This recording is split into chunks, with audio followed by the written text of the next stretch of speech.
मैं बर्बाद हो चुका हूँ इस प्रेम के चक्कर में, इसलिए मैं तुम्हें आज आगाह करने आई हूँ, अर्थात मैं समझाने आई हूँ कि तुम ऐसे किसी प्रेम के चक्कर में मत पड़ो, नहीं तो तुम्हारा जीवन खराब हो जाएगा और तुम बर्बाद हो जाओगे। मेरे बच्चे, यह सच है कि प्रेम करना चाहिए, लेकिन उससे नहीं जो तुम्हारे साथ छलावा कर रहा है या दिखावा कर रहा है या तुमसे षड्यंत्र रचकर बातें करता है, बल्कि उससे प्रेम करो जो तुमसे सच्चा प्रेम करता है और तुम पर जान छिड़क हो। तुम्हारी हर बात में उसकी स्वीकृति होती है और भावनाओं से भावनाओं का प्रेम होता है, ना कि स्वार्थ। बस मेरे बच्चे, जिसके मन में छलावा होता है उस व्यक्ति को तुम कुछ ही समय में परख सकते हो, इसलिए प्रेम करो, लेकिन आंखें खोलकर, आंखें बंद करके नहीं। यदि आंखें बंद करके प्रेम करोगे तो थोड़ा सा आगे जाकर ही ठोकर खा जाओगे और मोह के बल गिर पड़ोगे। गिरने से पहले ही तुम्हें समझना होगा और संभलना होगा और मानना होगा इस बात को कि तुम जो अभी कर रहे हो उससे कहीं तुम्हारा कोई नुकसान तो नहीं हो रहा। ऐसा कोई व्यक्ति तो नहीं है तुम्हारे जीवन में जो तुमसे छलावा कर रहा हो और तुम उसके बारे में पूर्ण रूप से जान नहीं पा रहे, केवल उसके हाथों से धोखा खा रहे हो और जीवन को बर्बाद कर रहे हो। क्योंकि मेरे बच्चे, यदि ऐसा हो रहा है तो आगे तुम्हें का मौका भी नहीं मिल पाएगा। उस समय, जिस समय तुम सब कुछ गवा बैठोगे, अर्थात जो छल कर रहा है वह सब कुछ लूट कर भाग जाएगा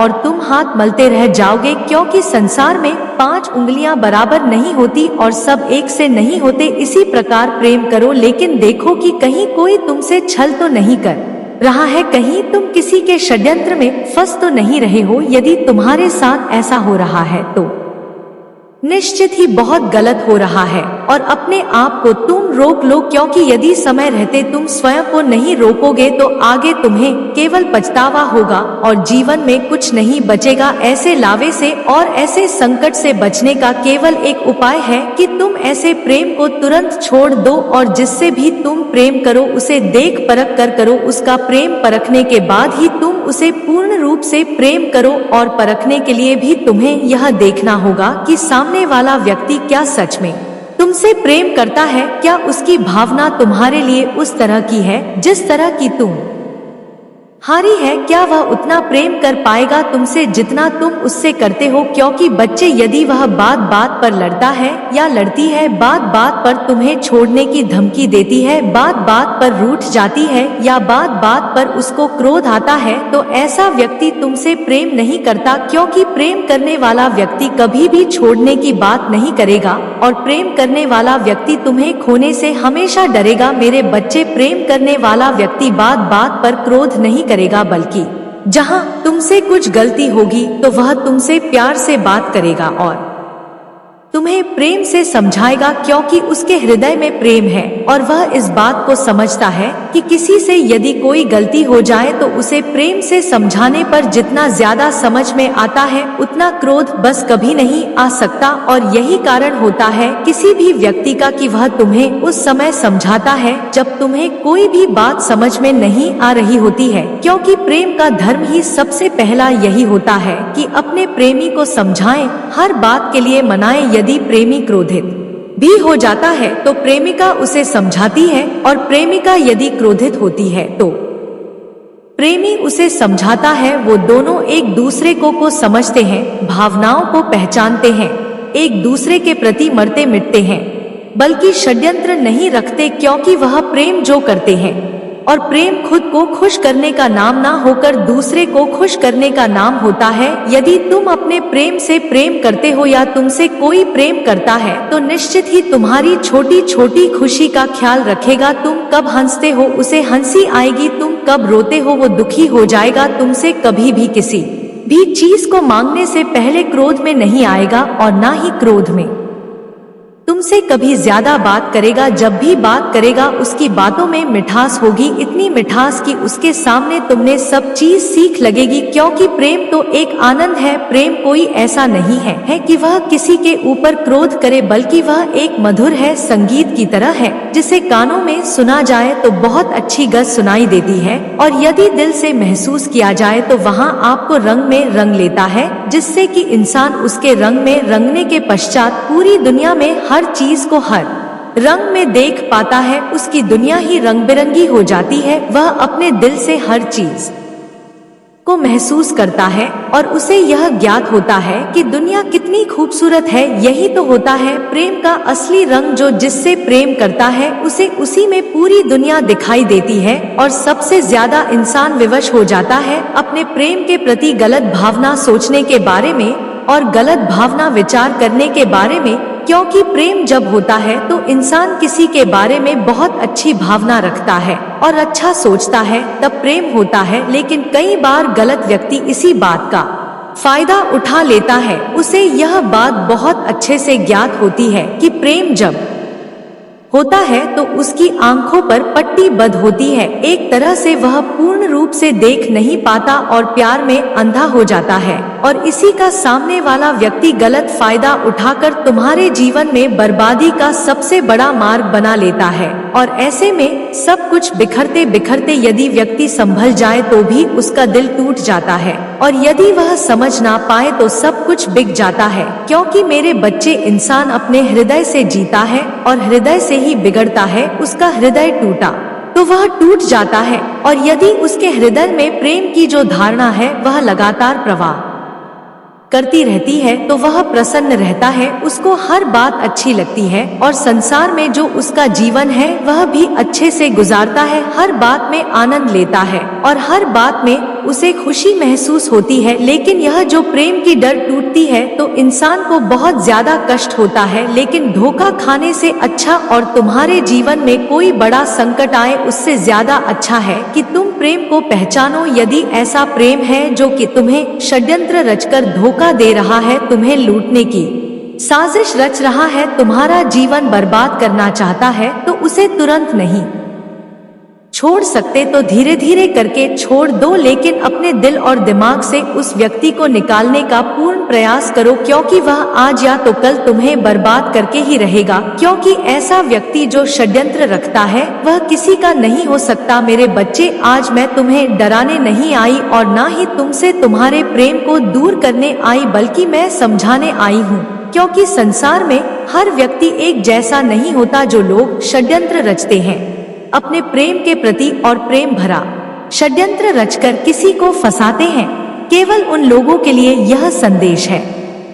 इसलिए वह मेरे बच्चे बच पाए, यही मेरा संदेश है। और जीवन में खुद को कभी भी अकेला मत समझना, हमेशा ध्यान रखना मैं तुम्हारे साथ हूँ। हर पल हर क्षण में तुम्हें देख रही हूँ और जानती हूँ कि तुम्हारे जीवन में क्या चल रहा है। मेरा आशीर्वाद सदैव तुम्हारे साथ है। जय हो माता रानी, हर हर महादेव। मेरे बच्चे, आज मैं तुमसे कुछ जरूरी बात करने आई हूँ और जो बात करने आई हूँ उसे सुनना तुम्हें अति आवश्यक है।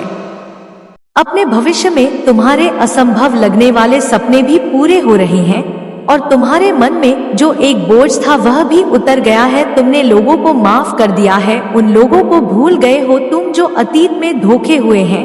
जो लोग तुम्हें छल कपट करने वाले मिले, अब ऐसे लोग नहीं हैं। है तुम्हारे जीवन में, अब तुम्हारे जीवन में एक मजबूत टीम है, एक ऐसे लोगों का संगठन है जो तुम्हें आगे बढ़ाने के लिए काम कर रहा है और तुम उनको आगे बढ़ाने के लिए सोच रहे हो। इसलिए तुम तरक्की कर रहे हो, दिन रात परिश्रम की है तुमने और तुम्हारे भविष्य में उसका फल देख पा रही हूँ। तुम्हारे चेहरे की खुशी देख पा रही हूँ मैं मेरे बच्चे, और तुम्हारे आंखों की वो चमक देख पा रही हूँ जब तुम मेरे मंदिर में आकर बैठकर उसे खुशी के आंसू हंसकर कह रहे हो कि माता आपकी लीला भी अपरंपार है। मैंने तो कभी सोचा ही नहीं था, जो सपने मैंने सोचे थे वह तो बहुत छोटे प्रतीत हो रहे हैं।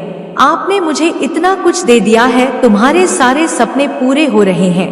तो अभी किसी भी बात की चिंता मत करो, किसी भी बात के लिए परेशान मत हो। कुछ भी ज्यादा सोचकर अपने बने बनाए काम को मत बिगाड़। हर रोज एक छोटा कदम लेकर चलो, साल के अंत तक बहुत सारी चीजें खुद हंसी बखुदा में मत काम करो। आराम से सोच समझकर काम करो कि सब कुछ पूरा होगा, धीरे धीरे पूरा होगा और सही वक्त पर पूरा होगा। जब वक्त आएगा तो तुम्हें वह सब कुछ मिलेगा जो तुम्हें मिलना चाहिए। फल की आशा मत करो मेरे बच्चे, बस कर्म करो, क्योंकि अब सफलता बहुत करीब है। तुम्हारे और तुम्हारा भविष्य चमक रहा है। खुशियों से चमक रहा है, लोगों की खिलखिलाहट से गूंज रहा है, ना कि लोगों को चुगली से, बुराई से, षड्यंत्र से भरा हुआ है। ऐसा कुछ भी नहीं हो रहा है तुम्हारे भविष्य में। तो अब चिंताएं त्याग दो और खुश होकर कार्य करना शुरू करो। ओम नमः शिवाय। मेरे बच्चे, अपनी माता रानी के लिए एक लाइक नहीं करोगे और कमेंट में जय हो माता रानी लिख दीजिए। मेरे बच्चे, जो आपके एनिमी बने हुए हैं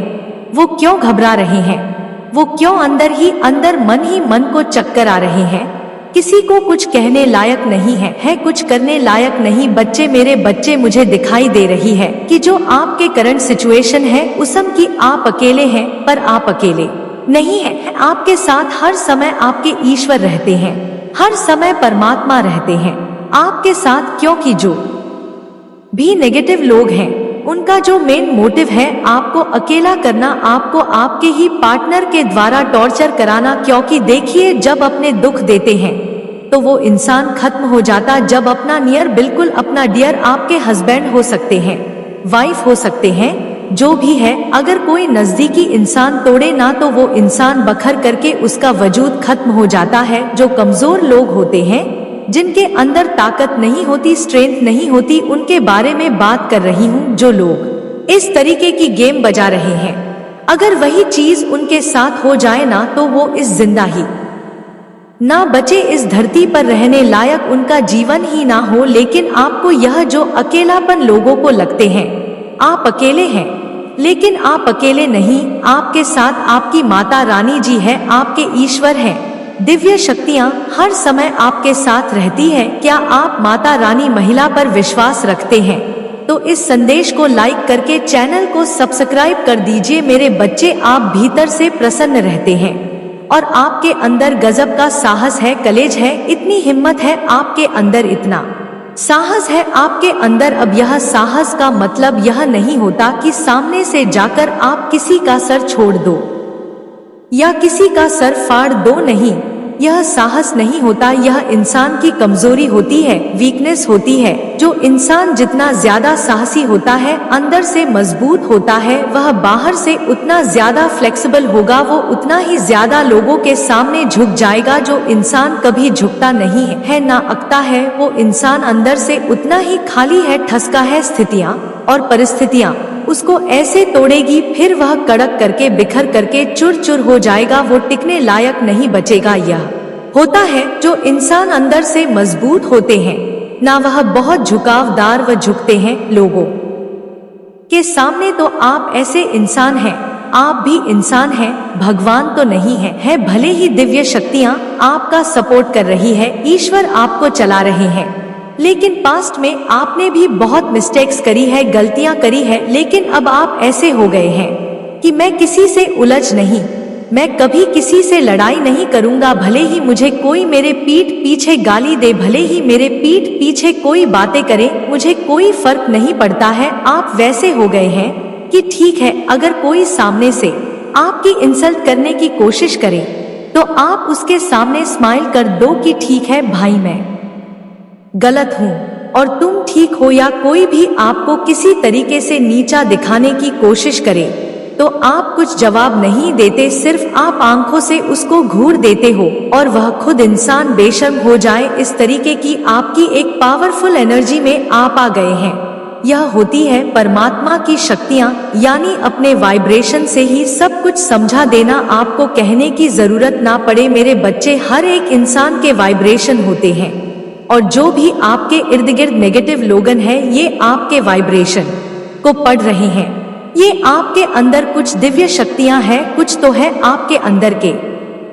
इतना गलत होने के बाद कोई इंसान कैसे जी सकता है? अगर यह 2% के लोग जो यह खुद है ना, इनके साथ यह हरकतें हो जाए ना, मैं कहूँ यह सारे पूरे देश में झंडा गाड़ देंगे अपनी बदमाशियां का और रोना पीटना शुरू कर देंगे। लेकिन आप जो है एक अलग तरीके के इंसान हैं, क्योंकि आप सच्चे हैं, आप अच्छे हैं, आप धर्म से चलने वाले हैं। मेरे बच्चे अपनी माता रानी के लिए इस संदेश को लाइक करके चैनल को सब्सक्राइब कर दीजिए और साथ ही साथ जय हो माता रानी लिख दीजिए। मेरे बच्चे, तुम्हें एक परिपक्व आत्मा हो, तुम पिछले कई जन्मों से मेरी भक्ति कर रहे हो और उन सारे जन्मों का ज्ञान लेके तुमने मनुष्य का जीवन पाया है। मेरे कहने पर, मेरे आदेश पर ही तुमने यह मनुष्य का जीवन लिया है मेरे बच्चे। और मनुष्य के जीवन के साथ जो सुख दुख आते हैं तुम्हें वह सब भोगने पड़ रहे हैं, वो सबको सिर्फ तुम मेरे लिए झेल रहे हो। मेरे बच्चे, तुमने बचपन से अनुभव किया होगा कि तुम बाकी सारे बच्चों से बहुत अलग अलग रहते थे। तुम्हारे उम्र के बच्चे अलग दुनिया देखते थे और तुम अलग दुनिया देखते थे। जब से तुमने होश संभाला, तुम्हारी रुचि, तुम्हारा प्रेम मेरे प्रति बढ़ने लगा। जहां तुम्हारी उम्र के बच्चे गुड्डे गुड़ियों से खेलते थे, उस उम्र में तुम्हें जीवित चीजें अच्छी लगती थी, तुम्हें यह प्रकृति अच्छी लगती थी जिसमें तुम्हारी माता बसती है। तुमने बचपन से ही अपनी इज्जत को, अपने परिवार जनों की इज्जत को बहुत संभाल के रखा है। तुम हमेशा से यह सोचते थे कि कहीं तुमसे ऐसी कोई गलती ना हो जिससे तुम्हारे घर वालों का अपमान हो जाए या तुम्हारी इज्जत थोड़ी सी भी कम हो। तुमने कभी कोई ऐसा कदम नहीं उठाया जिससे किसी और को तकलीफ हो। तुम हमेशा दूसरों के बारे में सोचते थे। मेरे बच्चे, उस उम्र में तो बच्चों को यह भी होश नहीं होता था कि वह क्या गलत कर रहे हैं, क्या सही कर रहे हैं। उस उम्र में तुम्हें यह पता था कि तुम क्या ऐसा करोगे जिससे तुम्हारे माता पिता को तकलीफ होगी और जिससे तुम्हारी इज्जत जाएगी। तुमने ऐसा कोई कार्य कभी नहीं किया मेरे बच्चे। तुम यही सोचते हो ना कि माता, जब आप मेरे साथ हो, जब आप मुझसे यह कहते हो कि मैं आपका इतना करीबी हूँ, तो उसके बाद भी मुझे इतना दहक क्यों झेलना पड़ रहा है। मेरे बच्चे, याद रखना, सिखाता वही है जो खुद सीखता है। भगवान श्री राम को भी वनवास पर जाना पड़ा था और भगवान कृष्ण को भी तपस्या करनी पड़ी थी। उन्होंने भी अपने प्रेम को खो दिया था। उन्होंने गीता का ज्ञान नहीं दिया होता, अगर उन्हें खुद वह अनुभव ना होता। उन्होंने भी बहुत कष्ट देखा मेरे बच्चे, और उनका आकाश तुम्हारे कष्टों के आगे तो कुछ नहीं है ना। मुझे पता है तुम बचपन से सोचते थे, तुम्हारे सपने बहुत बड़े थे, तुम बहुत कुछ करना चाहते थे, पर परिस्थितियों ने, समाज ने, तुम्हारे घर की रूढ़वादी सोच ने तुम्हें एक पिंजरे में कैद कर दिया। मेरे बच्चे, तुम्हारी खासियत यह है कि उस पिंजरे में बंद होकर भी तुम मेरा सुमिरन करते थे। तुम हमेशा यही सोचते थे, मुझे पता है एक दिन में इस पिंजरे को तो डर के आजाद हो जाऊंगा। जिन बेड़ियों में समाज ने मुझे जकड़ रखा है, मैं एक दिन वह सारी बेड़ियां तोड़ दूंगा और मैं उड़ूंगा। चाहे मेरी परिस्थिति आज खराब हो, चाहे मैं आज जितना भी रो रहा हूँ, मैं एक दिन उड़ूंगा। मेरे बच्चे, वो शक्ति है तुम्हें। तुम इस दुनिया में किसी भी सफल व्यक्ति की कहानी सुन लो, उसने बहुत दर्द सहा है, बहुत कुछ देखा है, तब जाके आज वो दुनिया को सीखा पा रहा है। बिना अनुभव के तुम अपने सपनों को पूरा नहीं कर सकते। तो तुम जिस दुख पर, जिस दर्द पर आज रो रहे हो, उसको मेरा आशीर्वाद समझकर स्वीकार करो, क्योंकि वो दुख दर्द मैं तुम्हें आने वाली जंग के लिए तैयार कर रही, वो दुख दर्द मैं तुम्हें इसलिए दे रही हूँ कि तुम्हें अनुभव हो सके और तुम अपने अनुभव से इस पूरे समाज को कुछ सिखा सको। वो दुख दर्द भी मेरा आशीर्वाद है मेरे बच्चे, क्योंकि सबके बस की बात नहीं है। इतना सब कुछ है पाना तुमने सहा है और तुमने मुस्कुरा के सहा है, तो अपने सपनों के लिए ऐसे लड़ना मत छोड़ो। तुम्हारा दिल जानता है कि तुम्हारे सपने पूरे होंगे, तुम्हारी आत्मा जानती है, वो आत्मा जो बचपन से तुम्हें एक अलग राह पर चलाती थी। तुम कभी दुनिया की भीड़ में नहीं चले मेरे बच्चे, तो अब उस भीड़ का हिस्सा बनने के लिए रो मत। तुम अकेले चले हो तो अकेले ही चलो, तैयारी करो अपने इस दर्द भरी कहानी को, इस दुनिया को सुनाने की तैयारी करो, दुनिया को कुछ सिखाने की तैयार हो जाओ, उस पिंजरे को तोड़कर उड़ने की। मेरे बच्चे, मेरे बच्चे, मुझे पता है तुम अपने काम को लेकर बहुत परेशान, अपने भविष्य की बात सोचकर तुम्हारा मन व्याकुल हो जाता है, तुम्हें चिड़चिड़ापन होने लगता है काम करते करते। जब तुम्हें कोई फल नहीं दिखता है तुम्हारे भविष्य में क्या हो रहा है, आज यही संदेश लेकर आई हूँ मैं तुम्हारे लिए मेरे बच्चे। भविष्य में तुम बहुत शांति का जीवन जी रहे हो और इस साल के अंत तक ही तुम्हारे बहुत सारे सपने पूरे हो गए। एक कदम तुम अपने सपनों के 10 कदम पास जा चुके हो। तुम्हारे बहुत सारे सपने जो असंभव लग रहे थे वह इस साल के अंत तक पूरे हो जाएंगे। बहुत सारी चुनौतियां हैं जो खत्म हो गई और बहुत सारे ऐसे लोग हैं जो तुम्हारे जीवन से जा चुके हैं, जो तुम्हें नीचे खींचने की कोशिश कर रहे थे। अब तुम अपने सपनों को लेकर बहुत सीरियस हो, बहुत गंभीरता से सोच रहे हो और हर एक कदम बहुत समझदारी से ले रहे हो, इसलिए तुम्हें सफल मिल रही है। तुम अपने परिवार को लेकर भी बहुत चिंतित रहते हो, पर भविष्य में वह चिंताएं खत्म हो गई है, क्योंकि तुम्हारा एक बहुत प्यारा परिवार है। तुम्हारे पास सारे धन संपत्ति है जिससे तुम अपने परिवार की हर इच्छा पूरी कर पा रहे हो। जो सपने तुमने देखे थे वह सब तुम पूरा कर पा रहे हो और वो सारी खुशियां तुम उन्हें दे पा रहे हो। मेरे बच्चे, जो चिंताएं तुम्हें अभी अंदर अंदर खाए जा रहे हैं वो सारी चिंताएं खत्म हो चुकी है। और अपने भविष्य में तो तुम हंस रहे हो कि एक समय पर तुम कितने जल्दी विचलित हो जाते थे, तुम्हें कितनी जल्दी घबराहट होने लगती थी, तुम कितनी जल्दी बेचैन हो जाते थे और तुम्हें खुद पर गर्व भी हो रहा है कि तुमने इतना सब कुछ अकेले सहकर अपने सपनों को पूरा किया। तुम अपने बच्चों को भी अपनी कहानी बता रहे हैं और तुम ऐसी जगह पर बैठे हो मेरे बच्चे जहाँ पर लोग तुमसे नौकरी मांगने आ रहे हैं और वो रिश्तेदार जो तुम्हारा बुरा चाहते थे वो अब अपने बच्चों की नौकरी तुमसे लगवाने की विनती कर रहे हैं, या वह अब तुमसे आश्रम मांग रहे हैं कि तुम उनकी थोड़ी मदद कर दो। और ऐसा नहीं है कि तुम्हारा हृदय परिवर्तन हो गया है, तुम तब भी उनकी मदद कर रहे हो मेरे बच्चे, क्योंकि हमेशा एक बात याद रखना, तुम उसे चाय तक पहुँचे ही इसलिए हो क्योंकि चाहे लोगों ने तुम्हारे साथ कितना भी बुरा किया हो, कितना भी बुरा बोला हो, तुमने हमेशा दूसरों का भला सोचा। और जो व्यक्ति दूसरों का भला सोचता है उसका भला मैं स्वयं सोचती हूँ, उसका अच्छा मैं स्वयं करती हूँ। जो व्यक्ति अपना सब कुछ त्याग देता है दूसरों के सपने पूरा करने के लिए, उसके सपने में स्वयं पूरे करती हूँ। मेरे बच्चे, तुम बहुत रो रहे हो, कोई रास्ता नजर नहीं आ रहा है तुम्हें, पर हर एक कदम जो तुम हर रोज ले रहे हो उस कदम के साथ मैं तुम्हें तुम्हारे सपनों के बहुत नजदीक लेकर जा रही हूँ। और यह बात तुम्हें अभी नहीं समझ में आ रही है, पर जो भविष्य में तुम्हारा देख रही हूँ उस भविष्य में तुम हर दिन मेरा शुक्रिया अदा कर रहे हो कि माता मैं वह रास्ता नहीं देख पा रहा था जब अब पीछे मुड़कर देखता हूँ तो मुझे समझ में आता है कि उस हर एक चुनौती के जरिए आप मुझे क्या सिखा रही थी और आप मुझे कहाँ लेकर जा रही थी। तुम खुश हो मेरे बच्चे, क्योंकि तुम्हें वो सारा प्रेम मिल रहा है, तुम्हें वह सम्मान मिल रहा है।